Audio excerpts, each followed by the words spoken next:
ኢትዮጵያና የባህር በር ነገር። ኢትዮጵያ ከ130 ሚሊዮን በላይ ሕዝብ ይዛ ምን ያህል በስጋት ቀጠና እንደምትገኝ ለመገመት ከበርካታ ምልክቶች በተጨማሪ ሰሞኑን በጅቡቲ ውስጥ ለተከታታይ 3 ቀናት ሥራ በመቋረጡ ምክንያት የተከሰተው የነዳጅ እጥረት በቂ ትምህርት ሰጪ ነው።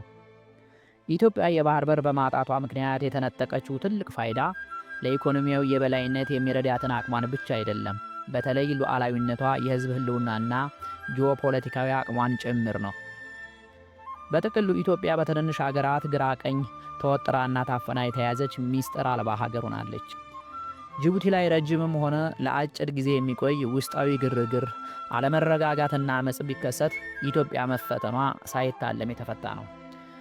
ጅቡቲን የደለለ መንግስት፣ ቡድን፣ ድርጅት ስለ ኢትዮጵያ ሚሊተሪ አቋም ለመታጠቅ ስላሰበችውና ስለታጠቀችው ጦር መሳሪያ ያሻውን ያለ መረጃ ለማግኘት እድሉ ሰፊ ነው።